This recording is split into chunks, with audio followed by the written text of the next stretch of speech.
Olá, aqui é o Renan Janzi e hoje nós vamos dar continuidade com as nossas aulas sobre polar de arrasto e a gente vai tratar sobre a melhoria de sustentação. Eu vou isolar um pouco para o caso do aerodesign e essa melhoria de sustentação a gente geralmente pensa em termos de asa e qual que é o propósito dessa melhoria? É permitir voos em baixas velocidades, permitindo então um menor comprimento de pista para decolagem e também para pouso. Melhorar a razão aerodinâmica, então L por D, durante a decolagem, melhorando a subida, a gente está falando de eficiência, capacidade de gerar mais sustentação para um dado valor de arrasto. Porém, a gente também pode acabar aumentando o arrasto durante o pouso para melhorar a aproximação e reduzir a flutuação por efeito solo. Então você não consegue pousar porque nós temos o efeito solo, se você está familiarizado com ele, sabe que ele vai melhorar a sua sustentação. Também podemos reduzir o ângulo de convés próximo ao CL máximo para facilitar o pouso. E em termos de projeto, a equação da sustentação vai favorecer ali áreas elevadas em baixas velocidades, então uma característica ali, quando a gente está tratando ali de stall, velocidade mais baixa, uma área mais elevada ou mais reduzida. E o autor traz como recomendação reduzir o SW, a tua área, para valores práticos. Então, quanto que você ainda consegue levar de carga com essa área e aumentar o CL máximo para melhorar a sustentação em baixas velocidades. Essa melhoria ali do CL máximo também pode ser tratada a nível de aerofólio, conforme a gente viu nas aulas anteriores. E no caso de dispositivos de alta sustentação, que é o que a gente vai estar trabalhando um pouquinho mais aqui, nós temos dois propósitos, sendo primeiro alterar o arqueamento do aerofólio da asa. Quando a gente altera o arqueamento, conforme a gente viu nas aulas anteriores, alterando esse arqueamento, nós temos uma alteração da curva CL por alvo, então a gente pode obter maiores valores de CL para um dado ângulo de ataque, e também podemos atrasar a separação de fluxo. Na medida que a gente se aproxima do stall, esse fluxo começa a tender a se separar, mas a gente também tem os efeitos, como por exemplo, se a asa não é uniforme ou lisa, então ela não tem imperfeições da estrutura dela, pode ocorrer uma antecipação dessa separação de fluxo, assim como também os gaps entre a superfície de controle e a estrutura principal, estabilizador horizontal ou asa. E o objetivo desses dispositivos de autossustentação é justamente reduzir, atrasar essa separação de fluxo. Dispositivos de aumento de sustentação podem ser ativos, então se ele é ativo ele requer uma energia externa, por exemplo, uma tração vetorizada, uma aeronave mesmo com asa fixa tendo ali uma tração vetorizada pode auxiliar, ser um dispositivo de sustentação, porém ele requer energia. Ele também pode ser passivo, ele não requer energia, como por exemplo os dispositivos de alta sustentação de bordo de ataque e fuga.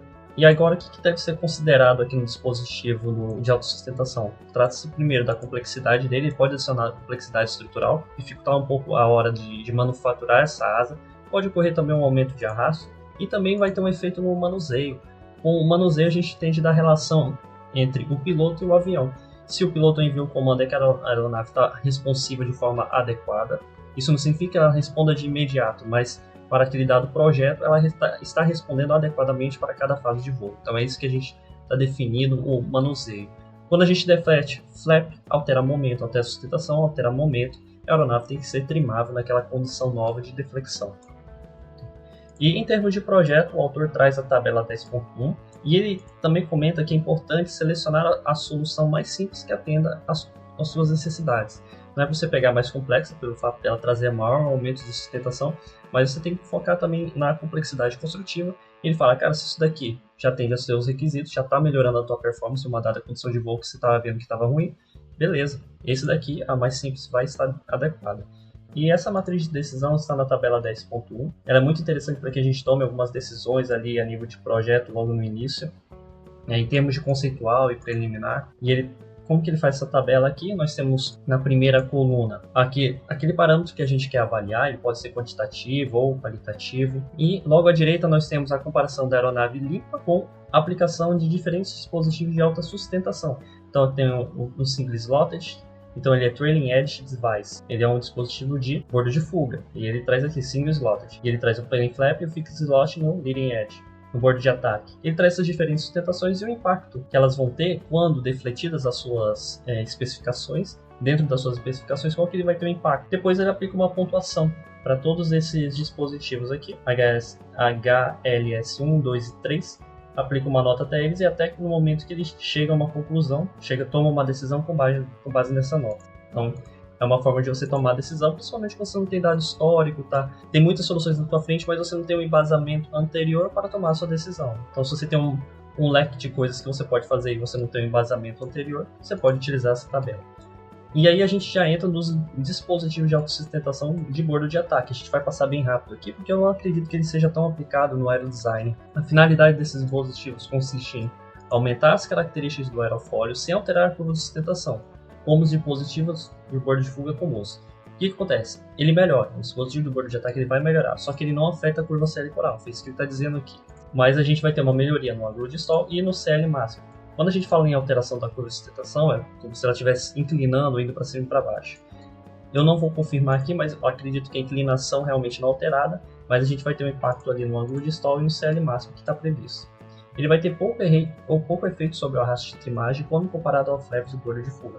O arrasto de trimagem é aquele arrasto que você gera no momento que defere a superfície de controle para compensar aquela sustentação adicional que está sendo gerada na tua aeronave, devido à deflexão de uma superfície de controle secundária que a gente está abordando aqui no contexto do flap.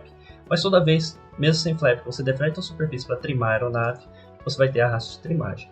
E aí ele traz mais duas tabelas, 10.2 e 10.3, que podem ser utilizadas para tomar decisão no início do projeto. Deixa eu trazer as duas aqui, 10.2 e 10.3. 10.2 são diferentes tipos de estruturas mecânicas que podem ser utilizadas ali para que você tenha um dispositivo de bordo de ataque.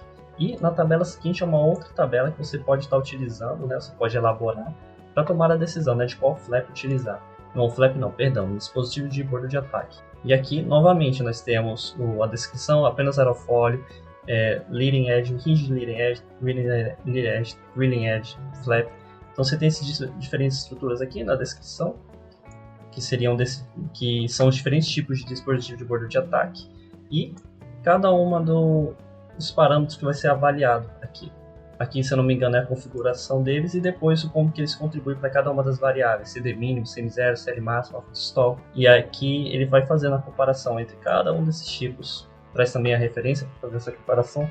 Então é uma tabela bem mais difícil, né, de você estar interpretando, mas na medida que você analisa esses diferentes tipos de soluções e tenta tomar uma decisão mais adequada, ela vai te ajudar bastante. Em seguida, nós temos que identificar também aqui o dispositivo de autossustentação de bordo de fuga, que é o que mais viável de ser implementado no aerodesign. Esse dispositivo tem como finalidade reduzir distâncias de decolagem e pouso, aumentar o envelope de velocidades e aumentar o CL máximo do aerofólio sem reduzir o ângulo de stall.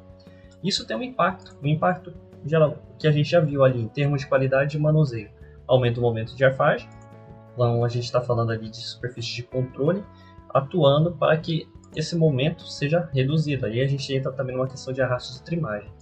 A aeronave pode possuir boas características de stall sem a superfície, sem a deflexão do flap, mas se defletiu, alterou a distribuição de sustentação, alterou o CL máximo, e aí a tua condição o teu comportamento de stall fica prejudicado. Podemos também ter um aumento de arrasto, e aí, consequentemente, vamos ter uma maior tração requerida e uma velocidade máxima reduzida. Isso também pode influenciar na distribuição de sustentação, consequentemente no comportamento do stall, e o design estrutural. Na medida que a gente aumenta as forças aerodinâmicas que estão sendo aplicadas na asa, pode ser necessário a adição de pontos duros na asa. Além disso, pode ser necessário um aumento de espessura para aumentar a torção da asa, se já houver, né? Em termos de projeto, quando eu estava no Urutau, em 2019, aqui a gente tinha o objetivo de fotografar uma piscina com várias imagens a partir de uma câmera embarcada na aeronave, ela apontava para baixo, a gente passava por cima do alvo e o operador em solo tirava uma foto, visualizando o que a câmera estava capturando durante o voo. Quando a gente passava, tirava uma foto. E uma das ideias que a gente teve, né, quando a gente não tinha uma orientação por GPS, era reduzir a velocidade da aeronave com o uso do flap. E aí, quando a gente passava em cima do alvo, acionava o flap. E quando ele era acionado, a nossa velocidade diminuía e a gente poderia tirar a foto com mais precisão. Mas o que a gente apresentou? A gente apresentou para os jurados da competição como aquilo como uma solução focada em tirar a foto naquela etapa de voo. Não era mais cruzeiro, né? A realização da missão. E aí eles questionaram, por que usar o flap apenas em uma etapa? O que te impede de usar em outras? Então a gente apresentou usando apenas uma finalidade, só que a gente poderia usar outras, ou seja, melhorar a performance. Esse é o foco, né, conforme eu tinha apresentado anteriormente. Melhorar a performance determinadas em etapas de voo. Mas nós tínhamos uma nova que era a missão de voo. Então, quando você for definir que vai usar o flap, lembre-se que ele vai afetar. A gente comentou anteriormente sobre os efeitos da trimagem, mas ele também pode ser utilizado durante a decolagem, durante o pouso. Então, não exclua essa possibilidade se ela pode ser usada. Então, às vezes, você nem sabe como é que sua aeronave vai chegar lá na competição e assim, o comportamento diferenciado dela na competição te obrigue a utilizar uma outra função que estava definida apenas por uma etapa de voo. Então a discussão girou muito em torno disso. E uma coisa que eu aprendi, assim, vamos dizer, Logo quando eu entrei lá na equipe, era que se você está usando um flap, significa que o teu design está ruim. Essa não é uma regra geral, mas o que você tem que ter em mente? Vai colocar um flap, tem que ser justificado. Você fez uma boa análise de pontuação, fez uma boa análise de decolagem, de subida, viu o que limita cada uma dessas condições de voo, de pouso também. Então você analisou, cada um sabe o que está te limitando. E aí se você tem que fazer alguma outra modificação, seja de área de asa ou de área molhada, para que reduzir alguma limitação que você está tendo, mas você não consegue mais fazer isso. Mas dá para implementar um flap. Você faz uma análise de pontuação e análise da performance em cada uma das etapas de voo e percebe que, se eu colocar um flap eu vou ganhar muito. Isso vai ajudar muito o projeto, vai ter pouco impacto. Então, na medida que você toma essa decisão de uma forma mais analítica, né? Você analisa o teu contexto e diz, vamos usar o flap para melhorar todos esses quesitos aqui. Beleza, só não pode colocá-lo ali de forma arbitrária, só porque vai melhorar tudo no contexto geral. E por fim, análise. É muito importante a gente fazer uma análise mais pontual assim, para o flap. A gente pode até fazer umas análises de XFLR5, que é a VL, mas ele traz também umas análises por CFD, por conta desses efeitos aqui por viscosidade. E, claro, toda análise pode ser simplificada, mas a gente pega essas condições que são mais críticas ou que podem entrar em condições de não linearidade e traz para o CFD, que vai trazer uma descrição melhor dessa situação, desse dispositivo novo, dessa complexidade que você está adicionando ao projeto. Ele também traz um guia de seleção com base na tabela 10.4, vou trazer ela aqui para a gente. A tabela 10.4 traz todos os tipos de flap, não sei se são todos, né? Mas uma grande parte deles, e o mais simples de todos, que é o plain flap, que a gente vai estar discutindo. E o que é esse plain flap, né? Que é o que a gente mais vê. A gente vai ver na superfície de controle e provavelmente vai estar na asa também. Ele é um flap que apenas rotaciona e aplica-se com maior eficiência como superfície de controle do que como dispositivo hipersustentador. Se esse vídeo já trouxe alguma coisa que você não sabia, alguma dica interessante, algo que realmente acrescentou em você como projetista, não esqueça de curtir, compartilhar e enviar lá no grupo da sua área, que isso vai ajudar muito o canal a crescer. Voltando para o vídeo. Em termos aerodinâmicos, ele implica no aumento de arrasto, né? O arrasto começa a aumentar a partir de mais ou menos 10 graus, a separação começa a partir de mais ou menos 15 graus, a gente perde eficiência. Mas na competição a gente não deve se preocupar apenas com eficiência, tem que se preocupar com a autoridade, porque ali é um ambiente que você pode ter velocidades muito grandes de vento de través, né? O vento cruzado. Então, nesses momentos você quer ter mais deflexão do que eficiência para gerar sustentação. Precisa de autoridade, então isso que a autoridade está se referindo, a potência de controle e a capacidade de controlar a aeronave em condições críticas. Nós temos o maior CL, e isso depende da razão de cordas, corda do flap por corda da seção. A gente vai para a figura 10-26, e nessa figura aqui a gente vai verificar o impacto de diferentes razões de corda no CL máximo em função da deflexão do flap. E aqui vamos observar o CF dividido por C, essa razão de corda de 0.2, quão eficiente ela é quando comparada às demais, né? O que a gente pode constatar é que ela tem uma curva, um comportamento de stall mais suave, enquanto a razão de corda de 0.3 já tem um stall mais abrupto, né? Ele já cai muito mais rápido. Agora em 0.1 ele demora para atingir elevados valores de CL.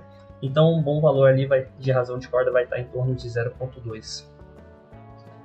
Deixa eu ver. No próximo tópico temos um menor alfa para o ângulo de stall, que é o que já tá previsto. E agora a gente vai tratar o gap entre asa e flap. Esse gap aqui, ele permite que o ar escoe da superfície inferior com maior pressão para a superior. Essa separação aqui, esse distanciamento entre a superfície de controle e a estrutura principal é um gap. E esse gap ele tem um impacto sobre a curva CL por alfa, e que você também pode estar tratando de alguma forma, né? Tem algumas estruturas que são propostas aqui pelo autor que te permitem tratar esse gap. Ele é chamado de gap selado ou gap aberto. E ele traz também aqui um valor de referência para fazer essa comparação. Apesar de a gente não conseguir mensurar da melhor forma possível, em termos práticos, ele tem que jogar no CFD para poder identificar. Eu acho que não tem uma outra forma mais adequada. A gente vai observar o impacto. O gap selado aqui tem os maiores valores de série para deflexão de flap. Isso daqui pode estar exagerado também, apenas por questão didática, mas saiba, que um gap aberto vai ter impacto sobre o CL pela deflexão do flap. Em seguida, vamos para a razão de corda. Em termos de projeto, ele recomenda uma razão de 20 a 30% para maximizar o coeficiente do coeficiente de sustentação, sendo 25% o valor óptimo, e o maior valor de CL máximo pode ocorrer para o flap, ocorre em 60 graus. Isso daqui eu acho que não vai entrar em termos de aerodesign, mas é uma informação que ele traz na bibliografia. A gente não vai trabalhar com 60 graus, acho que vai 25, 30, nem sei se chega a 35, mas não chega a esse valor. O que você precisa saber? Qual que é o maior valor de CL máximo que você pode extrair da deflexão da sua superfície do teu flap? E tem mais um detalhe, né? Que às vezes esses aerofólios que a gente implementa no aerodesign não requerem o flap, eles já são meio que feitos para ter uma estrutura física que se assemelha a uma sustentação aplicada pelo flap. Então sempre pondere isso também. Às vezes a origem, né, daquela estrutura, aquela geometria de aerofólio já está contemplando o flap, e aí quando tu adiciona o flap, essa deflexão a mais ali da estrutura, pode ter um comportamento não tão desejado, né? Um aumento maior de arrasto do que de sustentação. E por isso é importante entender mais ou menos como que é essa geometria como é que é pensado o projeto do aerofólio, né? Daquele que você está selecionando. O número de Reynolds, o que acontece? Ele traz que a magnitude de CL máximo não varia muito na faixa de 0,6 vezes 10 a sexta a 3,5 vezes 10 a sexta. É claro, dentro do experimento que ele apresenta. Mas em termos de baixo número de Reynolds, a gente começa com mais ou menos 10 graus e faz uma limitação de mais 25 a menos 30 graus. E isso para os VANTs e também para aeronaves controladas remotamente. Na figura 10-48, nós temos curvas para os diferentes tipos de flap aqui. Vamos só focar aqui no plane flap, que é o que a gente viu, que é o mais aplicado para a superfície de controle. Olha só, ele tem os menores valores de CL para deflexões de flap do que comparado aos outros que são trazidos aqui, sendo mais simples.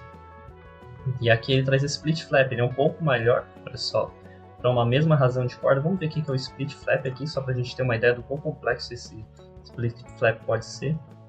Olha aqui, split flap. Não aparenta ser tão complexo, né? Mas o que a gente vê de cara aqui? Que não tem um gap. Não tem um gap e a estrutura continua. Então existe uma continuidade ali do extrador, se eu não me engano, da asa, até o bordo de fuga dela. Então só da gente dar uma continuidade na geometria da asa tem um impacto bem significativo aqui de CL. Então adiciona uma complexidade construtiva grande e vai atender os seus objetivos, beleza. Não pode ser feito, né? Eu acabei me enganando, mas se a complexidade construtiva for alta, mesmo para uma solução simples assim, você não faz. Mas se você consegue implementar um flap simples, vai atender as suas necessidades, que é o plane flap, beleza, pode implementar. E aqui tem os outros demais, eles vão ter comportamentos um pouco mais específicos. E lembre-se, na medida que uma solução se torna específica ou mais complexa, ela é aplicada a soluções mais específicas, a condições mais específicas, na verdade. Então tenha em mente, não é porque é o melhor flap que traz melhores valores de sustentação que vai ser aplicado na tua estrutura. Você tem que entender que às vezes esses dispositivos são projetados para solucionar situações bem específicas. E por último, a gente só vai passar um pouco por cima de design de ponta de asa. E o que a gente tem que ter de informação? Que área molhada, maior área molhada implica em aumento de arrasto viscoso. O vórtice de ponta de asa está relacionado com a razão de aspecto. Então a gente já sabe que reduzindo a área, aumentando a razão de aspecto, temos o menor vórtice de ponta. E que, na medida que a gente aumenta a área molhada, estamos aumentando ali o CD0. O que acontece com esses dispositivos de ponta de asa? O que eles fazem? Eles modificam a distribuição de pressão ao longo da envergadura e podem atuar no arrasto de onda, que não é o caso do aerodesign. Então, se a gente está diminuindo a distribuição de pressão ao longo da envergadura, a distribuição de sustentação também vai ser alterada. Na figura 10.55 a gente vai ver alguns efeitos, né, do que a gente precisa entender dos dispositivos de ponta de asa. E aqui ele traz três, né, um quadrado, um circular e um afilado. Né? Eu acho que Sharp Sharp vou chamar de afiado aqui. Ele traz a plotagem da polar de arrasto, né, CD por CL. E o que a gente observa aqui é que cada um deles vai ter um grau de eficiência a mais. Como que a gente vai saber o quão mais eficiente ele é? Antes de ver a curva, a gente vai observar aqui a estimativa da razão de aspecto efetiva, ou seja, quanto que ele está contribuindo para a razão de aspecto da minha asa no momento que ele é instalado. A gente vai ver uma razão de aspecto positiva para um caso, que é o quadrado, razão de aspecto negativa e uma nula. O que vai trazer efeito positivo para a tua asa? É esse formato quadrado retangular, porque ele aumenta a razão de aspecto efetiva. Deixa eu achar aqui o quadrado retangular, que é o triângulo. Olha só, temos valores de CL, de CDCL, e fica praticamente competindo aqui com esse Sharp, que não tem muito impacto. Fica praticamente competindo aqui com esse Sharp mais Rear Corner. Mas a gente já sabe que o Round, mais o circular, mais retangular, ele tem um impacto negativo, porque ele reduz a tua razão de aspecto da asa. Então o CD dele, para mesmos valores de CL, acaba sendo maior. E aí a gente fica observando que nessas condições de maior valor de CL, tem que selecionar um ou que vai anular a tua razão de aspecto. O que significa anular a razão de aspecto? Significa que ele não vai ter efeito. E aí, se você quer melhorar pelo menos um pouco, você vai adicionar esse tipo de estrutura. Então é importante, o formato da ponta de asa tem um impacto. Esse impacto pode ser negativo também, ou não pode ser nenhum. Você tem que escolher bem a sua geometria. E um outro detalhe, né, é que em baixas séries, essa diferença entre eles é mínima. Olha só, quando a gente está observando que valores baixos séries são praticamente iguais, começa a ter uma alteração ali, mais para 0.8, a a gente já identifica algo significativo. Ou seja, você vai avaliar o efeito do teu dispositivo de ponta em termos de sustentação na medida que você aumenta o CL. Colocou aquele dispositivo lá e a gente está aumentando o ângulo de ataque, significa que a distribuição de sustentação ao longo da envergadura está alterando. E esse dispositivo de ponta vai trabalhar de alguma forma, né, nessa distribuição de sustentação. Então, a gente percorreu aqui todos os tópicos. Tinha um aberto aqui em English, mas eu não quero comentar sobre cada um deles, mas apenas trazer um pouco do impacto que esses dispositivos de autossustentação podem trazer na nossa aeronave. Vamos recapitular aqui essas dicas de projeto. A gente sempre trabalha com os valores de razão de corda, a gente começa com valores meio que pré-definidos e vai testando. Aqui a bibliografia traz alguns limites para que a gente trabalhe para baixo número de Reynolds, então tanto para Vant quanto para aeronaves remotamente controladas. E aqui, recapitulando também, a questão da gente não isolar a análise do flap. Se ele tem impacto entre imagem, vai ter impacto também em outras etapas do voo, assim como o English. O dispositivo de ponta. Sempre selecione a solução mais simples que atenda aos requisitos, que vai melhorar a tua performance. Não se complique. Eu acho que é a melhor dica que pode ser dada. E aqui também, a primeira que a bibliografia traz, que é essa capacidade de você aumentar o teu CL máximo reduzindo a área. Se você tem que aumentar o CL máximo ali, mantendo um valor de área, lembre-se que você pode trabalhar também no projeto do teu aerofólio. Então, nas aulas anteriores, mostrei um dos métodos que visava selecionar o aerofólio com base no arrasto induzido, trazido a partir da distribuição de sustentação de uma asa. E lá você pegava essa distribuição, que no caso era CL ou CD, e selecionava o aerofólio que tinha o CL ou CD mais adequado ao longo da envergadura da asa. E aqui a gente finaliza essa aula. Então, se essa aula tiver trazido algo novo para você, e você acredita que ela pode agregar em outros projetistas, que estão iniciando agora no aerodesign, curta, compartilhe para que esse vídeo possa chegar a mais pessoas. Então, muito obrigado, um grande abraço, fique com Deus.